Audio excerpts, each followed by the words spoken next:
Dado o horário previsto para a sessão, declaro aberta a sessão de julgamento da primeira Câmara do Conselho Administrativo Tributário, no dia 31 de julho de 2024. Primeiramente, meu bom dia a todos, conselheiras, conselheiros, representantes fazendários, secretária de Câmara e todos aqueles que nos acompanham pelo YouTube. Hoje nós temos em apreciação 6 processos em retorno e 2 processos na pauta ordinária. Vamos dar início, então, pelos processos em retorno.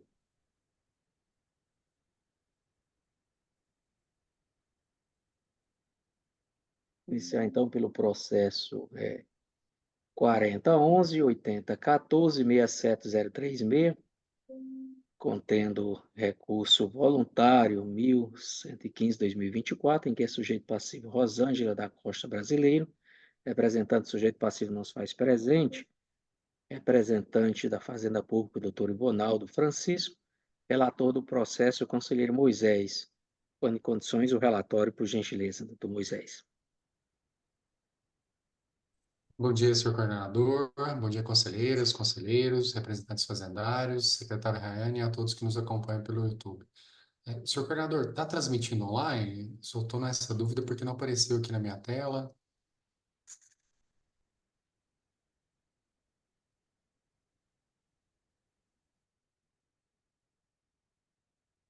Tá não, só tá gravando no computador.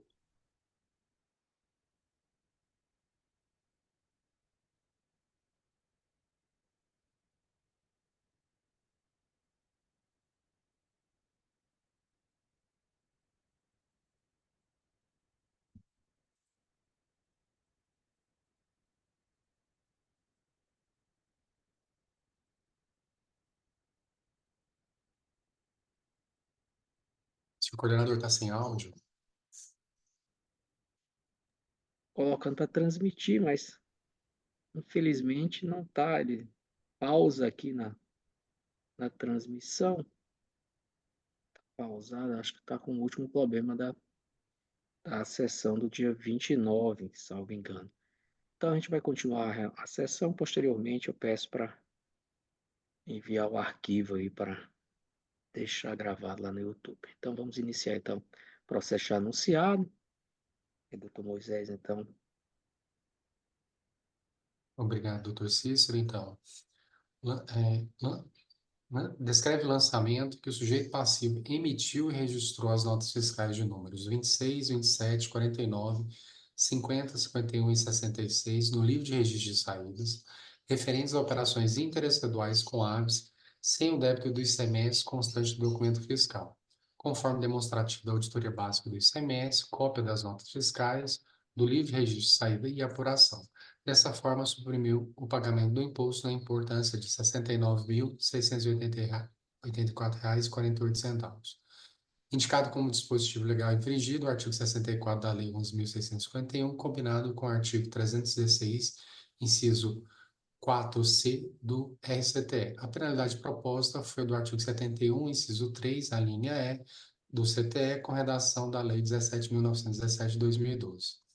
Para a instrução processual, juntou o anexo estruturado com detalhamento do crédito tributário, notificação fiscal, com seu recibo de mensagem, notas fiscais emitidas, cópia do livro de registro de saída, do livro de registro de apuração, auditoria básica e demonstrativo auxiliar de outros débitos de ofício. Intimado em 20 de setembro de 2018, conforme documentos acostados às folhas 33 e 34, o sujeito passivo comparece os autos e apresenta impugnação, na qual alegou exclusivamente que o lançamento se refere ao período de 23/1 de 2013 a 5/8 de 2013, e de acordo com o artigo 183 do CTE e artigo 174 do CTN, o prazo prescreve em 5 anos para débitos fiscais. E aí, nesse inteirinho, sobreveio a sentença que conheceu da impugnação, rejeitou a alegação de prescrição e decadência do crédito tributário e julgou procedente o lançamento. O sujeito passivo foi intimado da decisão de primeira instância para pagar ou apresentar recurso voluntário em 20/1 de 2022 e, no seu recurso voluntário, postado pelos Correios, demonstrou a tempestividade recursal, fez uma breve síntese dos fatos e, em preliminar, suscitou a nulidade do auto de infração porque a narrativa da fiscalização e os dispositivos por infringidos dizem respeito apenas ao descumprimento de obrigação acessória. Contudo, a autoridade fiscal, sem indicar os fundamentos legais, para tanto, exige da recorrente valores a títulos de ICMS. Citou dispositivos legais e doutrina para embasar seu pedido, no mérito asseverou que, de fato, houve um erro no cumprimento de suas obrigações acessórias, mas esse erro não foi na escrituração dos seus livros, mas sim na emissão das notas fiscais, objetos da autuação. Isso porque a operação é não tributada. O retorno ao integrador rural das aves, após o processo de recria, não tem destaque de sementes. Pontuou que houve um processo de integração rural conforme contrato juntado na impugnação. Disse que recebe da integradora os pintos de um dia, além dos insumos necessários para a recria, e executa as suas obrigações contratuais até que as aves atinjam o estágio de desenvolvimento definido pela integradora, que costuma levar em média 20 semanas, e que a integradora envia o cronograma de apanho dessas aves. Daí a razão do espaço de tempo entre uma nota fiscal de remessa e de retorno da produção de frangos. No sistema produtivo da integração rural, quando o retorno das aves, após o processo de recria ao integrador, não há troca de titularidade, como se prevê inclusive a legislação estadual. Assim, não há incidência do ICMS. Pugnou pelo correto enquadramento da penalidade ao real descumprimento da obrigação acessória, ou seja, a emissão de documento fiscal com erro, sem que implique em prejuízo em relação ao recolhimento do ICMS, na medida em que a operação em julgamento está fora do espectro de incidência do tributo estadual.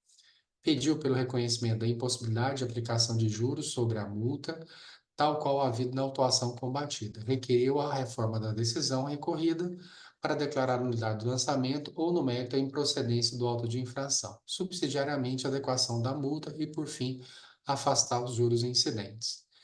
E aqui o processo ele foi convertido, e aqui no relatório eu até cito as diligências, então foi diligência para o físico, foi diligência para o sujeito passivo, e eu quero citar só um pedacinho no final aqui, da última diligência, né? Em 22 de 2 de 2024, o sujeito passivo apresentou a manifestação das duas resoluções anteriores.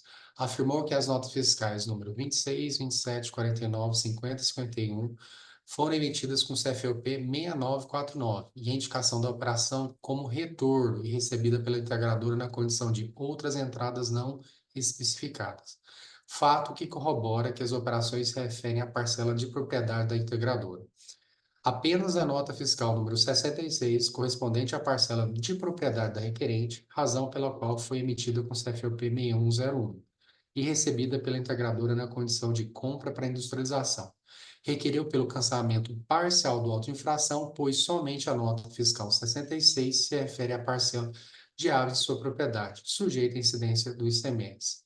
Em síntese, senhor coordenador, senhoras conselheiras, conselheiros e representante fazendário, é um relatório.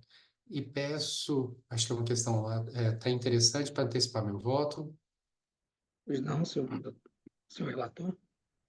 Obrigado, doutor Cícero. Então, o lançamento decorre da emissão de registro de notas fiscais, que eu já citei, né, registrado no livro de saídas referentes a operações interestaduais com aves, sem o débito de ICMS constante do documento fiscal. Então, o que o sujeito passivo alega em preliminar? Ele fala o seguinte: olha, o auto de infração é nulo porque na narrativa da fiscalização e dos dispositivos tidos como infringidos diz respeito apenas ao descumprimento de obrigação acessória. Contudo, a autoridade fiscal, sem indicar os fundamentos legais, para tanto, exige da recorrente valores a título de ICMS. É até interessante que essa questão, até no curso do processo, ela foi superada, né? Porque ficou comprovado, no meu sentir, né? E até a outra parte confessa que é o seguinte, que nesse processo, né, de integração, né, parte das aves são remetidas, né, então são remetidas pintos de um dia, remetem também os insumos para a criação, né, então tem ração, é, inseticidas, vacinas, maravalha, né, tudo necessário para o quê? Para a criação dessas aves.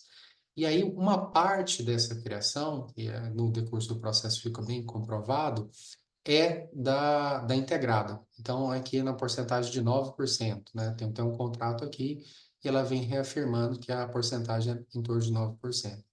Então, eu entendo que a descrição fática e o conjunto probatório estão em consonância com os dispositivos legais infringidos e com a penalidade proposta.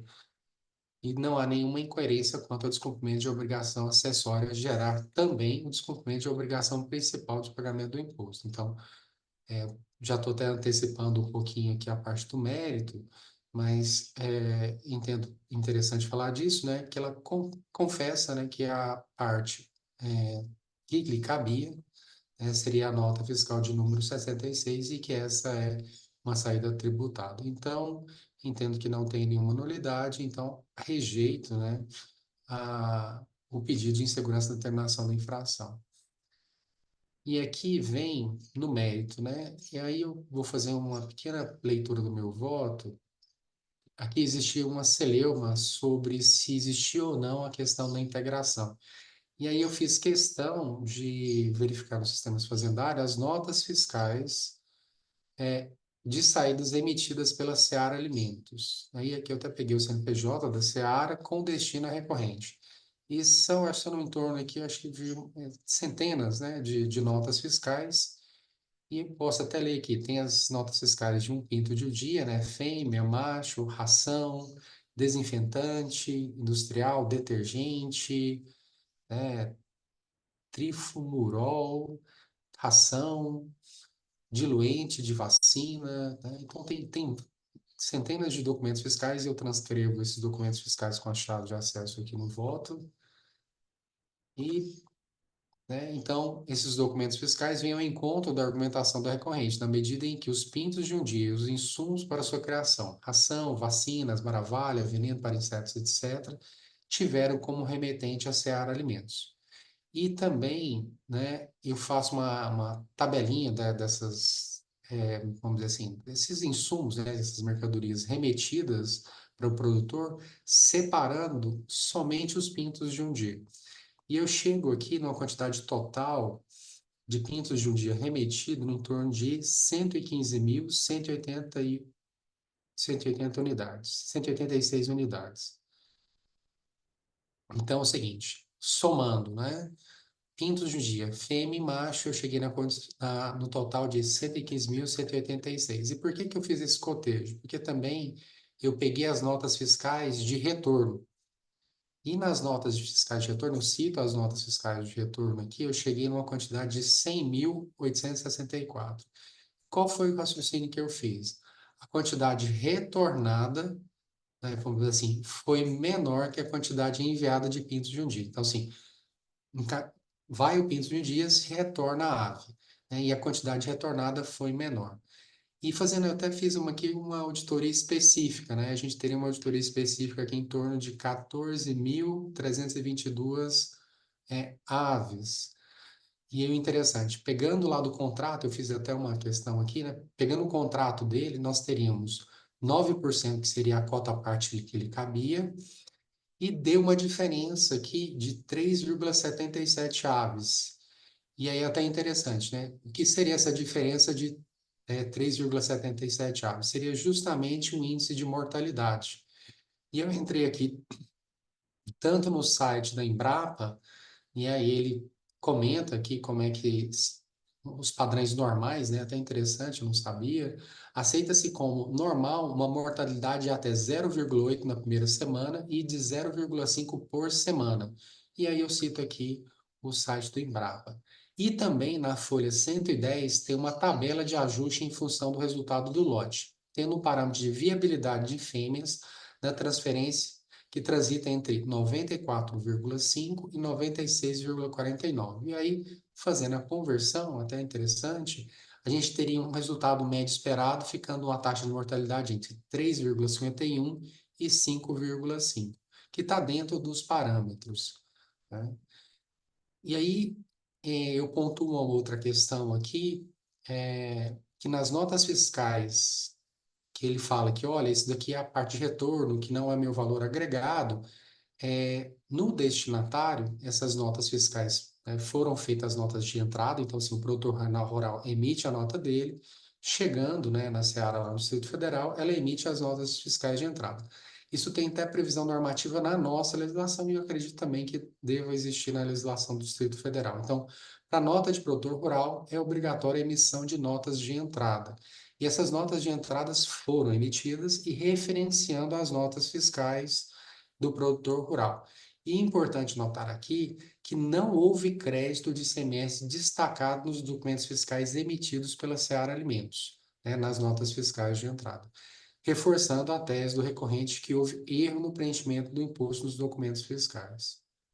E aqui eu cito a questão do princípio da verdade material, né? E, ao meu sentir, ficou comprovado pelos documentos acostados aos autos e também pelas análises realizadas a verossemelhança da argumentação do recorrente, em que as notas fiscais número 26, 27, 49, 50 e 51 ocorreram a título de retorno das aves de propriedade da integradora, e apenas a nota fiscal número 66 correspondeu à parcela de propriedade da recorrente. E aí eu cito aqui a legislação no que tange ser fato gerador a saída, todavia, a base de cálculo é do valor agregado. E eu até cito aqui o artigo 19, ele até fala assim, ó, nas seguintes situações específicas, a base de cálculo do imposto é, no retorno da mercadoria ou de sua resultante, remetido para industrialização ou outro tratamento, o valor a ela agregado. Então, é justamente o que tem que se cobrar aqui, é o quê? O valor agregado nesse retorno. E aí que eu abro um parágrafo, falar justamente do imposto. O imposto cobrado aqui, a autoridade lançadora, no corpo da descrição do fato, deduziu, né, o crédito presumido de 30%, conforme o artigo 14, inciso 1, a linha B da Instrução Normativa 673. E também isso é confirmado na auditoria básica, na folha 28, em seu item 4, que o valor do imposto referente à nota fiscal número 66, deduzido o crédito presumido, é de R$ 30.127,23. E aí o recorrente também impugnou pelo correto enquadramento da penalidade ao real descumprimento de obrigação acessória havida. E aqui eu também cito a penalidade, né, e é que a autoridade lançadora propôs, foi do inciso 3, a linha E do artigo 71 do CTE. E ele fala que é o seguinte: serão aplicadas as seguintes multas de 100% do valor do imposto não debitado ou debitado a menor no livro de registro de saídas correspondente ao documento fiscal. Então, foi justamente isso. A nota fiscal foi com débito de ICMS, na hora de transportar essa nota fiscal para o livro de registro de saída, ela foi sem débito. Então, rejeita o pedido de adequação de penalidade. Ele pediu uma outra questão aqui, até interessante, o reconhecimento da impossibilidade de aplicação de juros de mora sobre a multa. E aqui eu faço um pequeno parênteses, que até 30 de 6 de 2021, as multas previstas na legislação tributária não possuem incidência de juros de mora. E a partir dessa data foi conferida uma nova redação que incluiu a sua cobrança. E foi justamente na transição do IGPDI, né, vamos dizer assim, para a Selic. E aí no artigo 170 agora cobra, né? Olha só a redação. As multas previstas na legislação tributária, inclusive as de caráter moratório, devem ser acrescidas de juros de mora. Então, antes não havia previsão para juros de mora, era só a correção monetária. E a partir dessa data, há agora sim a cobrança, né? Conjunta, né, tanto da correção quanto do juro moratório. E aqui vem, né, equivalente à soma da taxa Selic, correspondente ao mês seguinte ao vencimento, tal, e vem. Então, sendo assim, rejeita o pedido recorrente, pois há previsão legal a partir de 1 de 7 de 2021 para a cobrança dos juros de mora incidentes sobre a multa. E faço uma outra observação aqui, que a correção monetária e os juros de mora aplicados a esse lançamento já estão em consonância com o decidido no tema 1062 pelo CTF, em que limita mensalmente a cobrança dos juros da correção monetária do crédito tributário ao estipulado na Selic. Então, por fim, né, na parte minha dispositiva, né, então rejeito a preliminar de nulidade da peça básica arguida pela autuada, por insegurança na terminação da infração. Quanto ao mérito, conheço do recurso voluntário, dou-lhe parcial provimento para considerar parcialmente procedente o auto de infração no valor do ICMS de R$ 30.127,23, mais combinações legais, conforme o valor do ICMS da nota fiscal 66, a folha 10, deduzido o crédito presumido de 30%, de acordo com o artigo 14, inciso 1, a linha B da Instrução Normativa 673 de 2004, GSF. Rejeita o pedido de adequação de penalidade e observe que já foi implementado nos cálculos dos juros e da correção monetária a forma constante do tema 1062 do STF, conforme a orientação da PGE. É como voto, senhor coordenador. Muito obrigado. Obrigado, então, doutor Moisés. Doutor Ivonaldo. Bom dia, senhor governador. Bom dia, senhoras conselheiras, senhores conselheiros, secretária da Constituição, secretária Renane. Bom, a situação do voto do Dr. Moisés facilita bastante o nosso trabalho.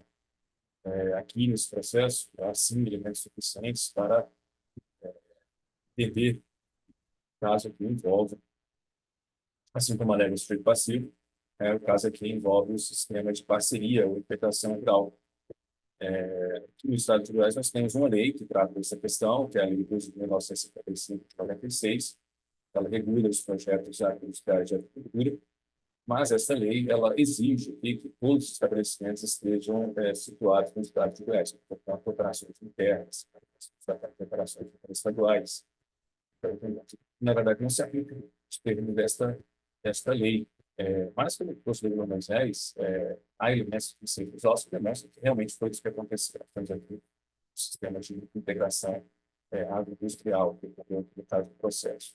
E aí, no caso, o processo pode ser solucionado certamente pelo princípio da verdade material. Alguns deveres instrumentais foram observados aqui nas operações praticadas pelo sujeito passivo, mas a verdade material ela emerge do processo e ela deve prevalecer. O contrato de parceria que resultava do processo demonstra que o produtor rural é remunerado de acordo com o seu trabalho na proporção de 9% dos animais resultantes da produção. 9% dos animais que produz, ele peça a remuneração pelo trabalho realizado. Então, na verdade, na busca da verdade material aqui, basta verificar se as saídas em retorno e as saídas de explotação são compatíveis com o ingresso dos animais, os ingressos dos pintos de um dia, se isso é compatível com essas saídas, são compatíveis com o percentual de 9%, que é a remuneração do produtor rural. E no caso desse processo aqui, especificamente no caso desse processo, assim como o doutor Moisés, entendemos que é o caso, sim, como assim como o doutor Moisés, verificamos aqui as remessas dos pintos de um dia, aqui no caso desde o ano de 2012, até porque, na verdade, é necessário regredir um pouco as saídas foram em 2013, mas é necessário regredir um pouco as saídas para verificar que os animais são sujeitos a um processo de criação, então, são processos de engorda, então, eles ficam um tempo no estabelecimento rural do sujeito passivo. Então, é necessário regredir aos anos de 2012 para verificar as entradas.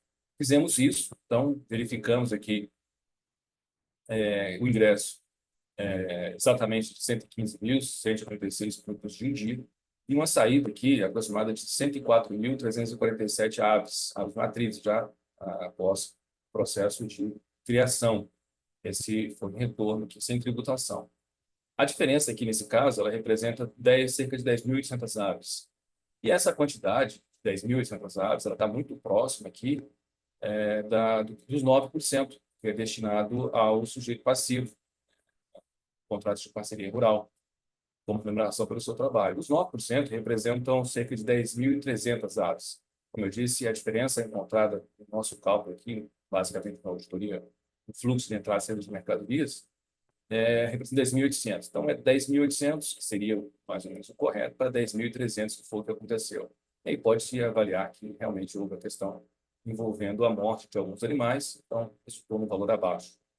Se não tivesse havido nenhuma morte, o valor teria ficado no valor de 10.800. Mas certamente houve alguma perda de aves, o valor fica, a quantidade de 9% por volta de 10.300. Então, e esses 10.300 é o valor agregado, e é sobre este valor agregado que entendemos que deve ocorrer a incidência do ICMS. E aí o produtor rural ele emitiu, em agosto de 2013, a nota fiscal número 66, nota fiscal com tributação. E, do nosso ponto de vista, essa é a verdade material do processo. E, como eu disse, embora todas as normas, todas não, várias normas instrumentais não tenham sido observadas pelo sujeito passivo, entendemos que a verdade material aponta aqui para razão ao sujeito passivo, quando nas folhas 178 afirma que somente a operação descrita nessa nota fiscal 66 estaria sujeita à tributação. E aí concordamos com o Moisés quanto ao valor, essa saída de cerca de 10.300 aves, ela representa um ICMS de R$ 30.127,23, referente a essa nota fiscal. Ela foi emitida em agosto de 2013 e aí está deduzido deste valor os 30% de crédito presumido. Então, concordamos com a parcial procedência, conforme o voto do Dr. Moisés. Obrigado. Obrigado, então, doutor Ivonaldo. Dado-se a necessidade de conferência, não havendo necessidade de conferência, o doutor Moisés já antecipou o voto, mas deseja fazer algum acréscimo? Não. Doutor Ivone, Bom dia, coordenador, bom dia, conselheira, conselheiros, representantes dos andares, secretária de Câmara e todos que nos assistem via YouTube. Faça todos um excepcional dia. Senhor coordenador, eu estou de acordo com o voto do relator. Acompanho. obrigado, então, doutor Ivone. Havendo concordância entre relator, revisor e a Fazenda Pública, indago-se alguma divergência. Não havendo divergência, anuncio o resultado do julgamento. Essa Câmara decidiu, por unanimidade de votos, rejeitar a preliminar de nulidade da peça básica por insegurança na determinação da infração. No mérito, também por votação unânime, conhecido o recurso, dar-lhe parcial provimento para considerar parcialmente procedente o auto de infração no valor de ICMS de R$ 30.127,23, deduzidos aí o crédito presumido, nos termos da Instrução Normativa 673 de 2004. Também por unanimidade de votos, rejeitar o pedido de adequação da penalidade, observando que já foi implementado nos cálculos do juro e correção monetária a forma constante do tema 1062, conforme a orientação da Procuradoria-Geral do Estado. É o resultado do julgamento para esse processo. Passamos, então, à análise do próximo item da pauta, processo da minha relatoria, é o processo 4011, 8014, 780, 70. Vou transferir, então, a coordenação para a conselheira Adriane, para que conduza o julgamento. Obrigada, doutor Cícero, a quem eu desejo um bom dia e cumprimento também a conselheira Ivone, aos conselheiros Ricardo, Moisés, José Eduardo, aos representantes fazendários, doutor Ivonaldo e Guilherme, à secretária, a Rayane, e a todos que estão assistindo a essa sessão. Então, continuando aqui os julgamentos, em apreciação, processo 40.118, 0.147, 80.70, contendo recurso voluntário número 1118 de 2024, em que é recorrente Rosângela da Costa Ribeiro, Rosângela da Costa Brasileiro, sendo relator o conselheiro Cícero Rodrigues da Silva, a quem eu já passo a palavra para que, estando em condições, proferir seu relatório. Senhora coordenadora, eu vou pedir licença para não fazer um relatório detalhado. Esses processos, esses 4 processos que estão aqui em apreciação hoje, são processos que estão tramitando em conjunto, desde aqui da fase cameral, e eles basicamente são a mesma acusação, uma acusação de que o sujeito passivo registrou notas fiscais no livro Registro de Saídas, sem o débito correto do ICMS constante na documentação fiscal. Durante o processo, o sujeito passivo vem dizendo, não, essas notas, de fato, elas não têm débito. Na verdade, é que se trata de um contrato de parceria. Nesse contrato de parceria, eu estou devolvendo essas notas fiscais, se refere à parcela aqui do integrador. Então, essa parcela tem que ser devolvida com não tributação. Então, não há essa exigência indevida. Ou seja, os processos seguiu o mesmo rito aí já descrito pelo conselheiro Moisés no processo anterior. Então, os processos têm basicamente o mesmo rito, as mesmas argumentações, as peças de defesa são basicamente a mesma. E o sujeito passivo, ele vem pedindo uma nulidade aqui do auto de infração, tendo em vista que há uma falta de fundamentação ou uma fundamentação inadequada para a exigência fiscal. Ele pede também procedência do auto e pede também a adequação da multa ou afastamento da multa e dos juros incidentes sobre a multa. Então, são esses. Os pedidos são idênticos ao processo anterior. O que diferencia esse processo do anterior é que, nesse processo, o sujeito passivo vem dizendo, não, todas essas notas são de devolução da parcela do integrador. E não reconhece aqui que qualquer dessas notas se refere à sua parcela, a parcela do integrado, na qual haveria incidência. seria a remuneração dos 9%, conforme já adiantado no processo anterior. Então, nesse processo, muito embora tenha o mesmo trâmite, ele tem um diferencial do processo anterior, e é justamente essa questão. Então, assim como no processo anterior, eu vou até já adiantar o meu voto, caso superada, então, essa questão do voto, se for superado ou vencido no meu posicionamento, vamos analisar as demais questões. No primeiro quesito, que é a questão da nulidade por insegurança no processo, eu já reconheço que assiste razão ao sujeito passivo. Por quê? Esse processo, a acusação é de imposto lançado na nota, imposto destacado no documento fiscal e que não foi lançado na escrita. E, então, essa é a acusação. No entanto, com o desenrolar do processo, a gente verifica que todas essas operações são operações de devolução da parcela do integrador, e não da parcela do integrado.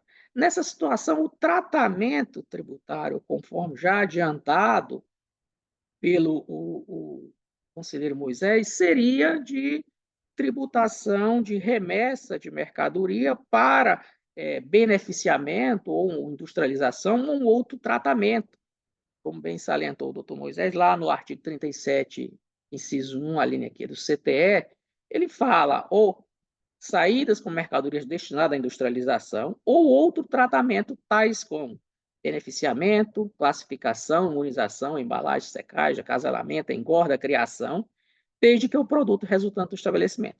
Não se trata aqui, é lógico, da não incidência prevista no artigo 37, mas o que é o outro tratamento? A descrição do outro tratamento está aqui nesse dispositivo. Então, eu estou entendendo que essa remessa é uma operação interestadual, a remessa original da Seara, é uma outra remessa para outro não tratamento, se enquadra aqui. E nessas situações, aplica-se, no meu entender, conforme já adiantado aí pelo Conselho de Moisés, o artigo 11, parágrafo 1º, inciso 1, ou seja, nesse retorno de mercadoria que tinha sido remetido para industrialização ou outro tratamento, aplica-se aí a questão do artigo 19, inciso 10. Ele fala que no retorno das mercadorias ou da sua resultante remetida para industrialização ou tratamento, o valor a ele agregado no respectivo processo, assim entendido, o processo é efetivamente cobrado, nele se incluindo o valor do serviço prestado e demais insumos não fornecidos pelo comandante. Então, aqui, o valor da base de cálculo é justamente o valor agregado. E qual seria esse valor? A princípio, conforme o contrato, 9% do valor da produção. E o auto de infração não vem tratando isso desde o início. O auto de infração vem tratando outra situação. Então, no meu entender, eu até entendo que é algo, um tributo a ser devido nessas operações. No entanto, ele não foi tratado da forma adequada. Se fizermos aqui a descrição dos fatos com a capitulação legal, não há uma correspondência perfeita da infração cometida aqui pelo sujeito passivo. Então, nessas hipóteses, eu estou entendendo que há uma insegurança aqui na determinação da infração, especialmente em função dessa descrição do fato, capitulação legal e de fato, da verdade material do que ocorreu. Então, a capitulação com a descrição dos fatos não corresponde à infração cometida aqui pelo sujeito passivo. Então, nesse sentido, eu já vou adiantar até para facilitar aí a representação fazendária, a sua manifestação, já vou acolher aqui, a princípio, a nulidade por insegurança na determinação da infração por esses argumentos. Caso eu seja vencido e houver necessidade de apreciar, eu vou voltar e fazer um relatório mais completo da situação para que possamos apreciar as demais questões. Então, já é o suscito relatório, senhora coordenadora, já com antecipação de voto. Obrigada, doutor Cícero. Doutor Ivonaldo, passo a palavra, então, para a sua manifestação. Bom, o caso aqui é semelhante ao anterior. Aqui envolve duas notas fiscais emitidas, uma em abril e outra em outubro. O período de referência aqui desse auto de infração é o ano de 2015. Então, os fatos são basicamente a mesma, a acusação é basicamente a mesma. Então, na verdade, o que acontece é que o sujeito passivo ele deixou, como já dissemos no processo anterior, de cumprir certos deveres instrumentais. E aqui, nesse processo, a verdade material, buscamos no processo anterior e também buscamos nesse processo, aqui a verdade material não favorece o sujeito passivo. Aqui, olhando as entradas de Pintos de um dia, encontramos cerca de 175 mil entradas. Mas, ao contrário do processo anterior, o primeiro processo que foi julgado, hoje não conseguimos fazer aqui uma vinculação direta entre as saídas e as entradas de Pintos de um dia. A entrada de Pintos de um dia e a saída de matrizes. Verificamos a saída aqui de somente 54.360 aves. 175 mil de entrada, cerca de 54 mil de saída. Há também o equivalente a 22 mil aves, que seria a remuneração aqui do produtor rural, totalizaria cerca de 77 mil aves. Então, nós temos uma oposição aqui de entrada de 175 mil contra a saída de 77 mil. Então, os números aqui não favorecem a verdade material para o sujeito passivo. Temos uma diferença aqui de cerca de 98 mil aves. Portanto, estabelecemos aqui a verdade material buscada no processo, ela não é favorável à manutenção de uma procedência espacial, de uma procedência do auto de infração. Nesse sentido, entendemos até que deve prevalecer aqui a verdade formal. Essa falta de atendimento aqui dos deveres instrumentais por parte do sujeito passivo prejudica aqui na tentativa de provar as suas alegações.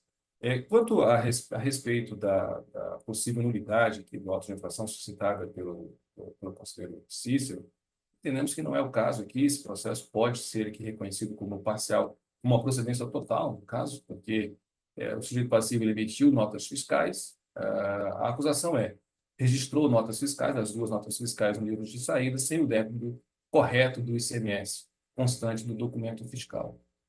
Então, ele deveria ter feito o débito no livro, deveria ter lançado o débito e recolhido o tributo, o que não ocorreu. Então, a acusação me parece que ela está condizente com o documento. Ela pode não estar condizente com a operação praticada pelo sujeito passivo, mas está condizente aqui com o desrespeito dos deveres instrumentais praticados pelo sujeito passivo, que levou aqui à omissão de pagamento de tributo. Então, a nossa manifestação aqui seria pela procedência do auto de infração. Obrigado, senhores e senhoras. Obrigada, doutor Ivonaldo. Estamos em fase de conferência. Algum conselheiro deseja fazer uso da palavra? Bom, então, não fazendo uso da palavra, passo. Sim, senhora coordenadora. Até concordo em parte com os argumentos do Ronaldo, muito embora haja o destaque nos documentos, mas o sujeito passivo vem dizendo, esse destaque foi equivocado. As notas emitidas, inclusive no campo observação das notas, ele faz observação de que, no campo lá das notas, duas notas, retorno de aves do lote, e cita o número do lote. Então, a operação, embora numa nota que esteja com destaque, do imposto, ele faz a observação que está retornando um determinado lote que foi remetido. Então, no meu entender, dentro do processo, ficou demonstrado que se trata realmente aqui do regime de parceria. Regime de parceria que antes da lei, hoje existe uma lei nacional, uma lei recente, mas antes era feito pelo Estatuto da Terra, era aceito esse contrato aí que seria contrato de integração, e tudo. Então, ele demonstrou, trouxe ao processo os contratos, trouxe as notas, as remessas dos insumos, muito embora o doutor Ivonaldo tenha razão, não casa perfeitamente, aí os números não casam perfeitamente, mas as duas notas especificamente que foram autuadas aqui, todas as duas notas, cita embaixo, colocando observação lá, dados adicionais, ele conta retorno de aves lotes HB10RB. Então, essa é a nota 251. Da mesma forma, a nota 146, que é a segunda nota, cita também lá no campo que é um retorno. Então, ele vem dizendo, um destaque parado, evidentemente. Então, por isso, esse não levou a débito. Houve um equívoco aí nessa nota e tudo. E a nota é citada lá pela... Então, eu estou entendendo, sim, que é devido ao imposto. No entanto, a forma de cobrar aqui, no meu entender, seria com base no 19, e essa acusação teria que ver, no meu entender, desde o início, dessa forma, cobrando, levantando todas as operações feitas pelo regime de parceria e verificando se houve o pagamento da parte aí do percentual de 9% referente a essas operações. E assim se tributar. Entendo, sim, concordo, representante fazendária, que é devido o imposto nessas operações, pelo menos um. Só que a base de cálculo e a fundamentação legal deve ser outra, e não essa. Então, estou entendendo assim que há uma nulidade de segurança em função dessa desconexão e da verdade material da operação com a acusação fiscal constante desse procedimento. Não estou aqui falando que não é devido o imposto, estou sim, entendo que é devido, só que a fundamentação, a, a forma de auditar e levantar é diferente. Então, e acredito que não possa ser feito agora essa adequação na fase que se encontra. Já estamos no julgamento cameral, já transitou, foi intimado em primeira instância e tudo. Não seria mais possível fazer essa adequação agora, até que se fosse em primeira instância, seria possível ainda fazer aí a adequação do lançamento. Então, eu mantenho ainda o meu posicionamento pela nulidade por insegurança. Obrigada, doutor Cícero. Algum outro conselheiro deseja se manifestar? Bom, neste processo, o conselheiro Ricardo Mariano pediu vista. Então, doutor Ricardo, como o senhor vota? Bom dia a todos, acompanho o voto do conselheiro Cícero pela insegurança. Obrigada, doutor Ricardo. Doutor Moisés, como o senhor vota? Também acompanho o doutor Cícero. Doutora Ivone? E o relator? Bom, então, a primeira Câmara Julgadora decidiu por unanimidade de votos acolher a preliminar de nulidade da peça básica por insegurança na determinação da infração, arguida pela autuada, declarando de consequência nulo ab initio o processo. Esse é o resultado desse julgamento. Agradeço aqui a minha participação e devolvo a coordenação para o coordenador Cícero. Obrigado, doutor Adriano. Então, se o próximo processo da pauta também é um processo em retorno, processo 4011-8014-74830, recurso 1117 de 2024, sujeito passivo Rosângela da Costa Brasileiro, representante sujeito passivo nos faz presente, representante fazendário continua, doutor Ivonaldo.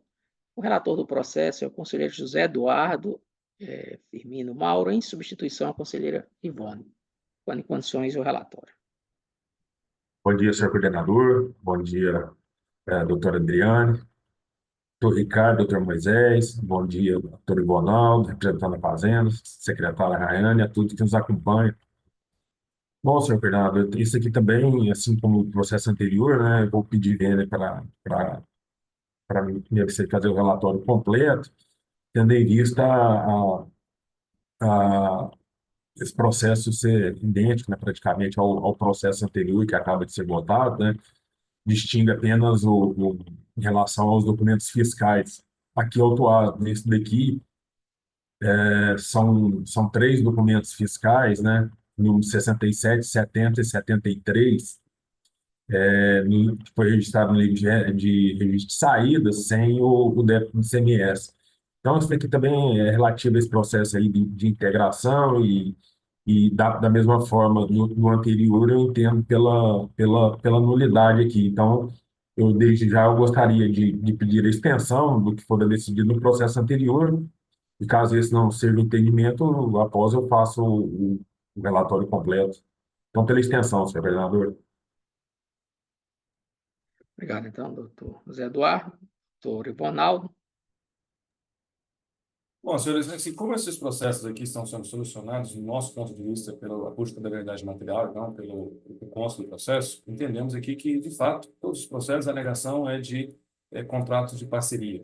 Mas como buscamos aqui a verdade material, estamos analisando processo a processo, tentando encontrar na instrução processual onde se encontra a verdade dos fatos. E aqui nesse processo, o primeiro processo tínhamos aqui o cálculo de entrada, saída, também com outro tínhamos entradas e saídas de aves. Aqui nesse processo, o cenário é um pouquinho diferente, porque nós não conseguimos localizar nas entradas ao sujeito passivo qualquer vinculação às suas saídas, ou seja, não conseguimos encontrar entradas de pintos de um dia relativos a essas saídas. Não encontramos a remessa da Seara Alimentos para o produtor rural destes pintos de um dia, apenas a saída.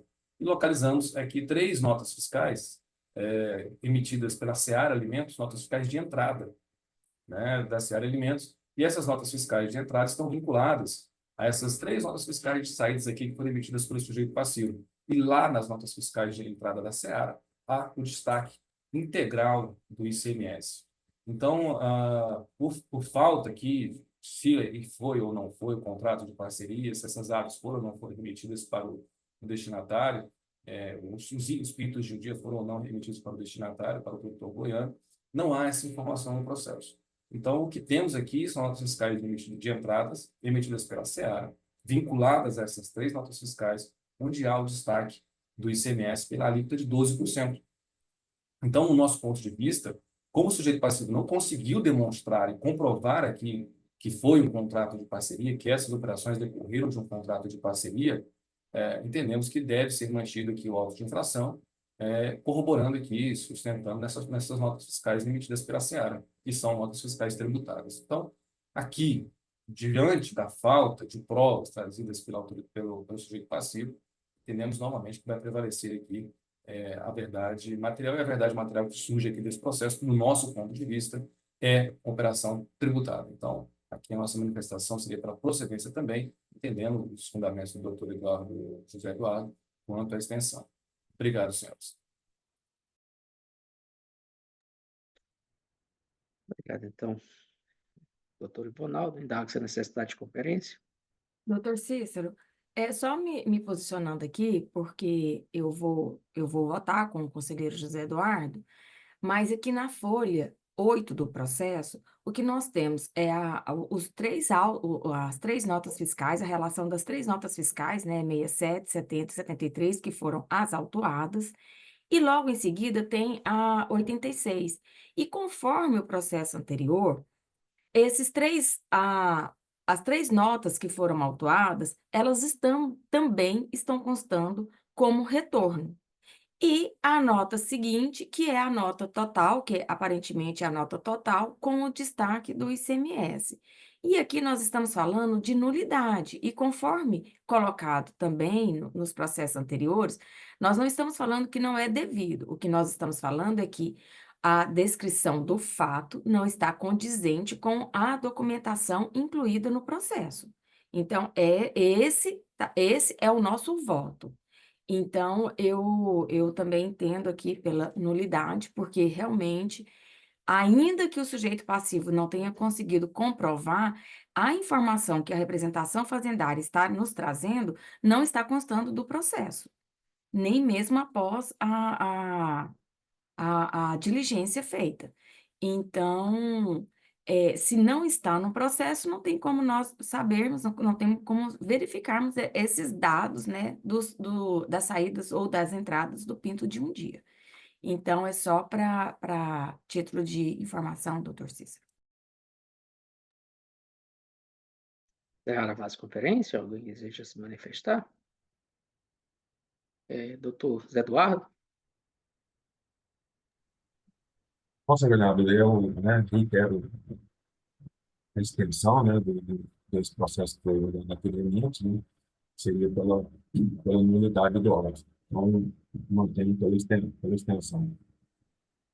Obrigado, doutor Zé Eduardo. Doutora Adriane? Eu também concordo com a extensão, com a nulidade. Obrigado, então, doutora Adriane. Havendo concordância entre relator e revisora, dado aos demais se há divergência. Não havendo divergência, anuncia o resultado do julgamento. Essa primeira Câmara decidiu, por unanimidade de votos, acolher a preliminar de nulidade da peça básica por insegurança na determinação da infração. Esse é o resultado desse processo. Passamos à análise, então, do próximo processo, é o processo 40.11.80.14.78.151, recurso voluntário 1116/2024, em que é sujeito passivo Rosângela da Costa Brasileiro, representante do sujeito passivo não se faz presente, representante fazendário continua o doutor Ivonaldo, relator do processo também continua o doutor Zé Eduardo. Zé Eduardo, pondo em condições o relatório. Bom, senhor coordenador, esse caso aqui, assim como os dois anteriores, né, é referente ao mesmo assunto, né? Este aqui, a autuação refere-se apenas a uma nota fiscal, a nota 274, né? E assim como nos dois processos anteriores, eu entendo pela extensão, né, pela nulidade do auto de infração. Obrigado, então, doutor Zé Eduardo. Doutor Ivonaldo. Bom, senhor coordenador, o caso aqui entendemos que é semelhante ao processo que foi julgado agora há pouco, o último processo julgado, aqui nós não conseguimos localizar remessas de quintos de um dia para o sujeito passivo. Temos apenas a saída de quintos de um dia de cerca de 88 mil aves, né? Então, é uma nota fiscal única aqui nesse processo, emitida pelo sujeito passivo. E aqui, no caso, a nota fiscal que verificamos de entrada pela Seara Alimentos, nela, há um destaque apenas no imposto, exatamente no valor destacado na nota fiscal 2714, que é objeto aqui desse termo, desse auto de infração. Mas, de qualquer forma, entendemos que pela falta aqui de entradas de pintura de um dia, não conseguimos fazer aqui o fluxo de entradas e saídas de animais no sujeito, no destinatário, no sujeito passivo. Então, vamos aqui nos manter fiéis à verdade formal de que o sujeito passivo não cumpriu os requisitos formais para as operações de parceria. Então, entendemos aqui pela procedência da auto-infração. Obrigado, senhores e senhoras. Obrigado, doutor Ivonaldo. Indaga-se a necessidade de conferência. Doutor Zé Eduardo, deseja fazer algum acréscimo? Não, senhor coordenador, só pela mantendo a extensão. Então, obrigado, doutor Zé Eduardo. Doutor Adriano. De acordo com a exceção. Obrigado, doutor Adriano.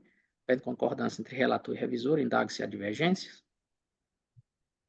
Não havendo divergência, anuncia o resultado do julgamento. A primeira Câmara do Conselho Administrativo Tributário decidiu, por unanimidade de votos, acolher a preliminar de nulidade da peça básica por insegurança na determinação da infração.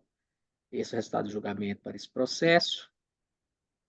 Encerraram-se os processos do doutor Ivonaldo. Doutor Ivonaldo, agradeço a sua participação. Desejo um excelente dia. Eu que agradeço, senhores e senhoras. Um bom dia a todos. Até a próxima. Passamos, então, à apreciação. Processo em retorno.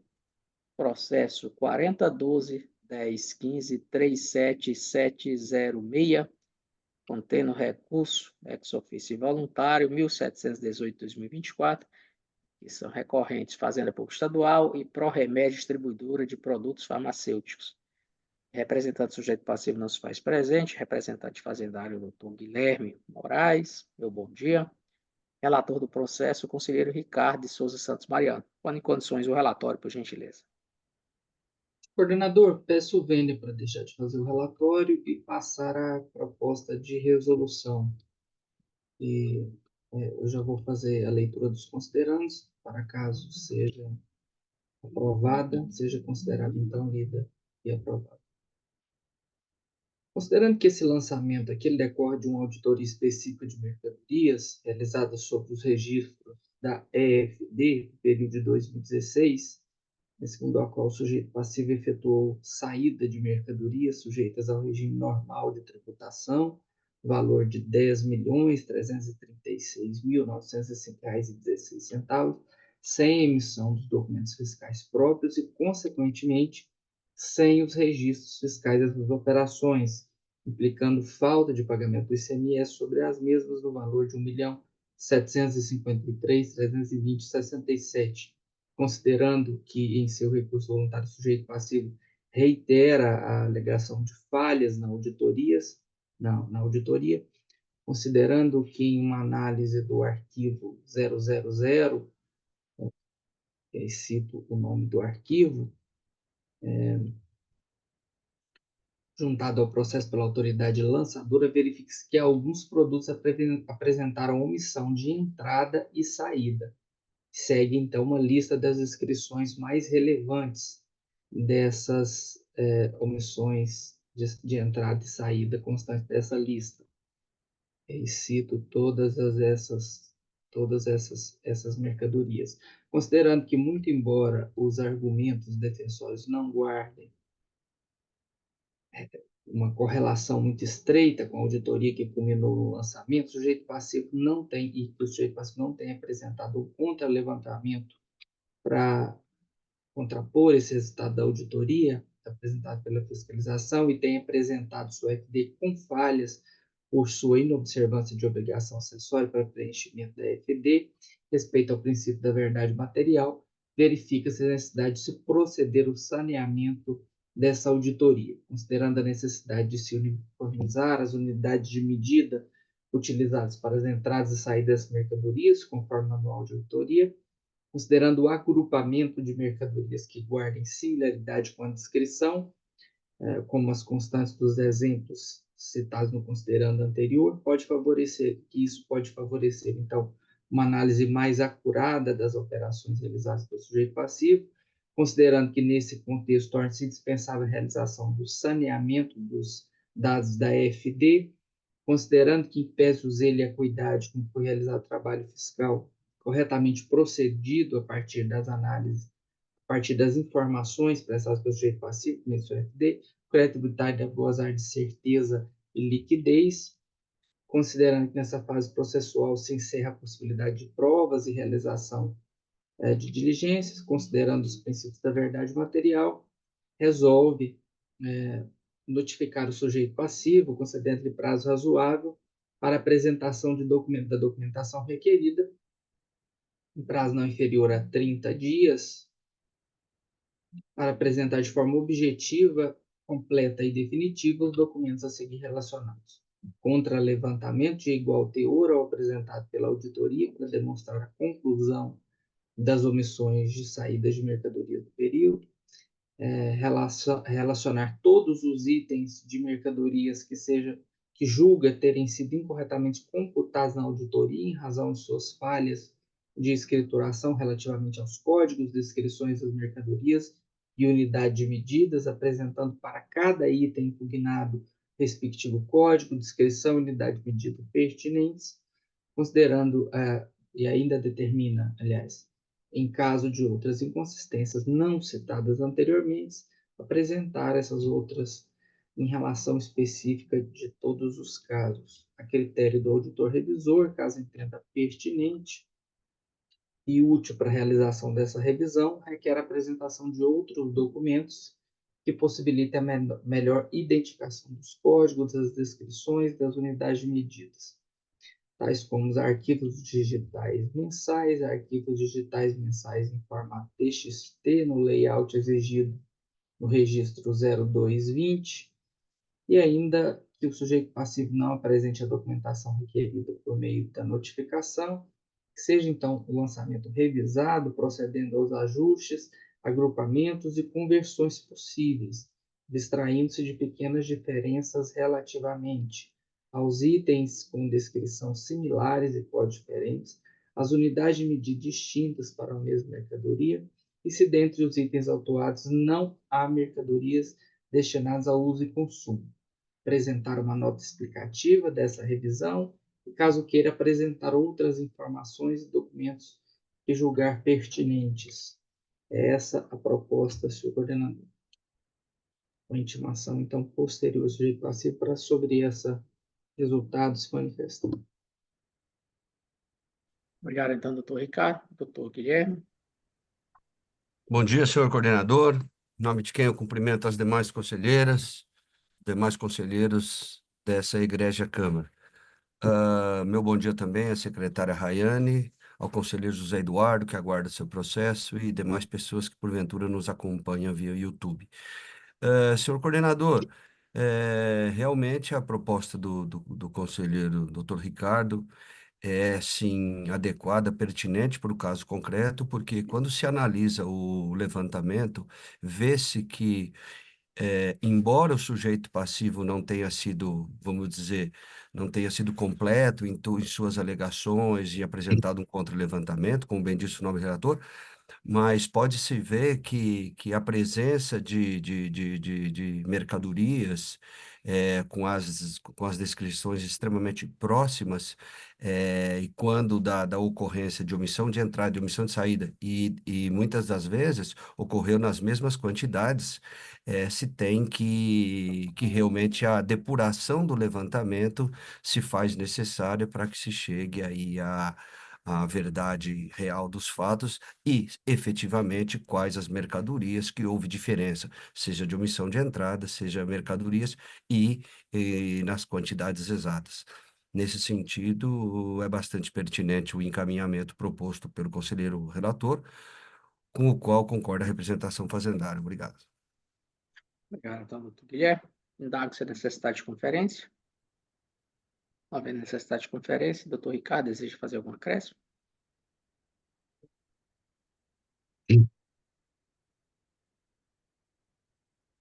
Doutor Moisés? Eu estou plenamente de acordo com a proposta de diligência do Dr. Ricardo. Muito obrigado. Obrigado, doutor Moisés. Havendo concordância entre relator e revisor, indaga as conselheiras se há alguma divergência. Não havendo divergência, anuncia o resultado do julgamento. A primeira Câmara do Conselho Administrativo Tributário decidiu, por unanimidade de votos, converter o julgamento em diligência e encaminhar os autos à Gerência de Auditoria de Indústria Atacado para que atenda os comandos da resolução proposta pelo conselheiro relator, doutor Ricardo Souza Santos Mariano. O resultado do julgamento para esse processo, passamos à análise do próximo item em retorno, processo 4012-1015-39741, contendo recurso ex officio voluntário 1717 de 2024, em que são recorrentes Fazenda Pública e Pro Remédios, distribuidora de produtos farmacêuticos, representante do sujeito passivo nos faz presente, representante fazendário, Dr. Guilherme Lopes de Moraes, relator do processo, conselheiro Ricardo de Souza Santos Mariano. Põe em condições o relatório, por gentileza. Peço extensão do resultado do julgamento anterior, também pela resolução, inclusive colocando aqui, considerando para que, aliás, o comando para que no retorno esses processos sejam pautados para julgamento conjunto, Obrigado, fazendo então. os ajustes. Então, obrigado, doutor Ricardo, doutor Guilherme. A representação fazendária concorda, senhor coordenador. Obrigado. Obrigado, doutor Guilherme. Necessidade de conferência. Doutor Moisés. Também estou de acordo. Obrigado. Obrigado, doutor Moisés. Havendo concordância entre relator e revisor, indaga-se alguma divergência. Não havendo divergência, anuncio os resultados do julgamento. A primeira Câmara do Conselho Administrativo Tributário resolveu, por unanimidade de votos, converter o julgamento em diligência e encaminhar os autos à Gerência de Auditoria de Indústria e Atacado para que atenda aos comandos da resolução proposta pelo conselheiro relator, doutor Ricardo de Souza Santos Mariano. Resultado por esse julgamento, eu indago ao conselheiro Ricardo, podemos considerar lida e aprovada em sessão. Sim, senhor coordenador. As duas resoluções, então. As duas. Obrigado, então. Vamos, então, apreciação dos processos constantes da pauta ordinária. Vamos dar início, então, pelo item 1 da pauta, processo 4011-9010-30713, recurso voluntário 1573-2024, sujeito passivo Renata Beatriz Cavalcante Roriz, solidário Raimunda Cavalcante, representante do sujeito passivo não se faz presente, representante fazendário doutor Guilherme, relator do processo, conselheiro Moisés. Quando em condições, o relatório, por gentileza. Senhor coordenador, questão de ordem. Eu gostaria de pedir vista nesse processo. Já apresenta aí a data do dia 29/8 para apreciação das partes. 29/8, Isso. doutor Guilherme. Senhor coordenador, para a representação fazendária, a data está bastante adequada. Obrigado. Doutor Moisés.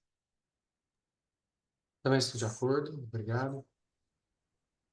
Indago se há alguma divergência com relação à data.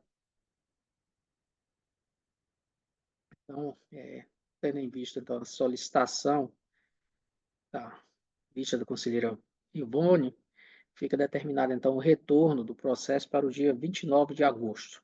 O resultado do julgamento para esse processo, passamos à análise do próximo item da pauta, processo 4011 9016 379 10, contendo recurso voluntário 1574/2024, em que é recorrente Valdelubes Alves de Oliveira Filho e Companhia Limitada, representante sujeito passivo não se faz presente, representante fazendário, Dr. Guilherme, relator do processo, conselheiro José Eduardo Firmino Mauro, em substituição ao conselheiro Ricardo. José Eduardo, pondo em condições o relatório.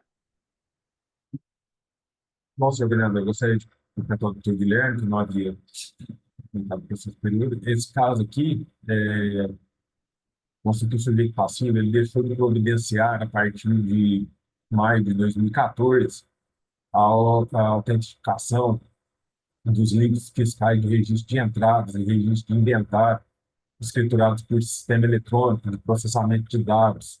Em consequência, fica sujeito a muito formal, conforme documentos em anexo, demonstrado no anexo estruturado aqui no crédito.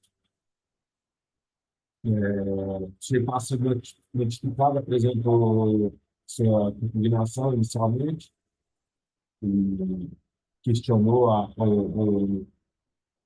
o auto de infração e, ao final, ele pediu a improcedência e também apresentou aqui falando de uma nulidade. Então, ele requeriu basicamente a improcedência do auto de infração. O julgador singular, analisando aqui o que foi apresentado pelo sujeito passivo, né, entendeu pela procedência do auto de infração, contudo, houve alteração aqui na capitulação legal, né, foi aplicada agora na decisão singular, o previsto no artigo 71, inciso 20, a linha C no nosso código, né? E sujeito passivo notificado, ele apresentou agora o seu recurso, até uma sujeito passivo foi notificado no dia 22/10/21, e ele apresentou esse recurso no dia 16/11, então, também está fora do prazo estipulado, né, para a apresentação do recurso. Então, este é o relatório, senhor coordenador. Obrigado, então, doutor José Eduardo, doutor Guilherme. Bom dia, mais uma vez, eu cumprimento de forma especial o conselheiro José Eduardo, que não estava no processo anterior. Bom, senhor coordenador, conforme já adiantou o conselheiro José Eduardo,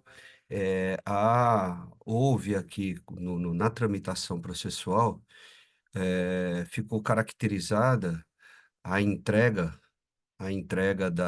do recurso voluntário na repartição fora do prazo previsto na nossa lei processual.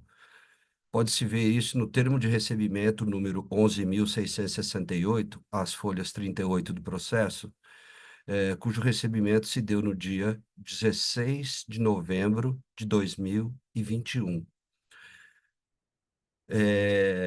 A intimação da sentença se deu no dia 22/10, e pela contagem dos 15 dias previstos no artigo 34, inciso 2 da nossa lei processual, nós temos que o prazo se expiraria no dia 8/11, e a perempção devendo ser declarada a partir do dia 9/11. Muito bem, a entrega se deu no dia 16/11, portanto, fora do prazo.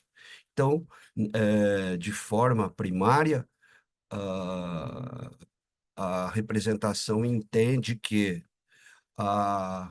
em razão da combinação dos artigos 34, que estabelece o prazo de 15 dias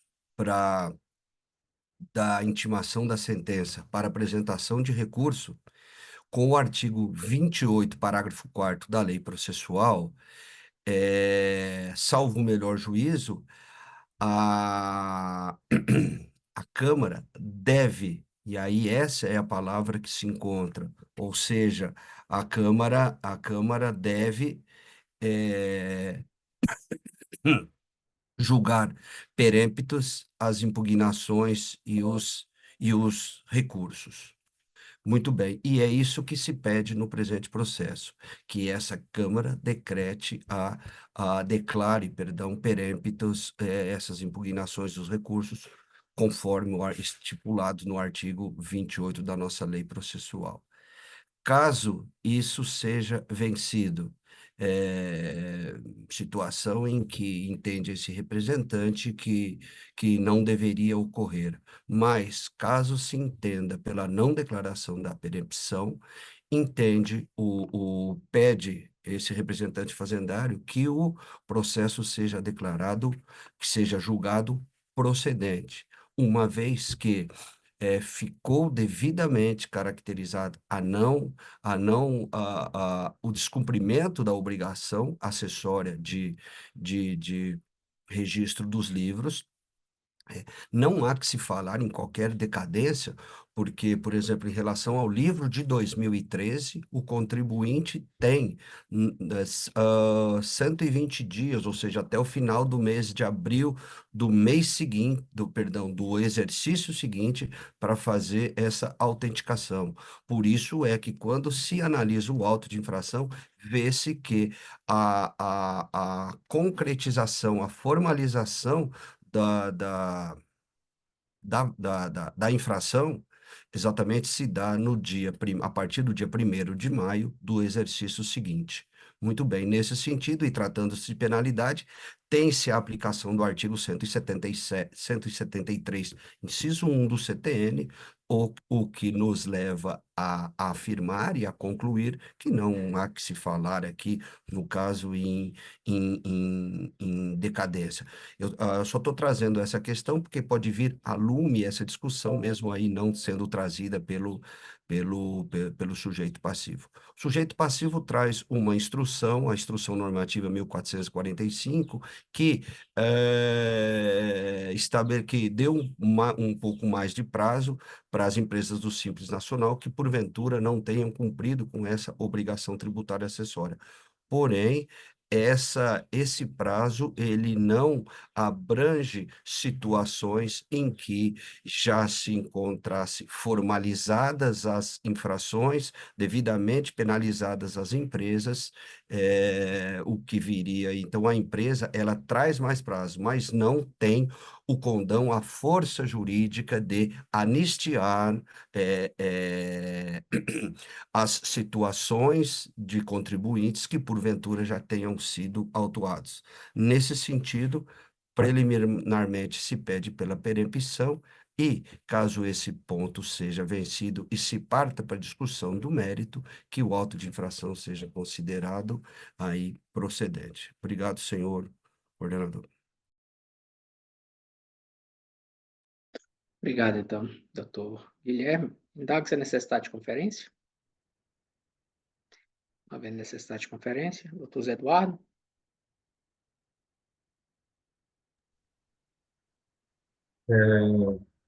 Bom, senhor vereador, nesse caso aqui, o sujeito passivo, ele não cumpriu a determinação legal, né? Não respeitou o prazo para apresentação do seu recurso voluntário, né? Então, considerando o mesmo intempestivo, não existe demais matérias não existe nenhuma matéria que deve ser analisada, né? Que agimos somente uma motivação, né? No caso aqui seria pelo recurso, e entendendo pela percepção dele, não existiria mais nada a ser tratado aqui neste caso. Então, eu entendo pela percepção da peça apresentada, né? Então, este é o meu entendimento, senhor coordenador. Obrigado, então, doutor Zé Eduardo. Doutor Moisés? Acompanho o relator, senhor coordenador, obrigado. Obrigado, doutor Moisés. Havendo concordância entre relator e revisor, indago aos conselheiros se há alguma divergência. Não havendo divergência, anuncio o resultado do julgamento. A primeira Câmara do Conselho Administrativo Tributário decidiu, por unanimidade de votos, declarar a ocorrência da perempção nos termos do inciso 2 caput e inciso 2 do parágrafo 4º, todos do artigo 28 da Lei 16.469. É esse o resultado do julgamento. Agradeço a participação do Dr. Guilherme, desejo um excelente dia, já que esse era o último processo. Eu que agradeço, senhor coordenador, e peço para me retirar, desejando aí um bom restante de sessão. Muito obrigado. Um bom dia. Obrigado, obrigado, doutor Guilherme. Secretária Rayane, algum expediente para aprovação? Não, senhor coordenador. Obrigado, então, secretária Rayane. Então, declaro encerrada a sessão, convocando outra para amanhã, às 8h30. Desde já agradeço a participação, desejo a todos um excelente dia.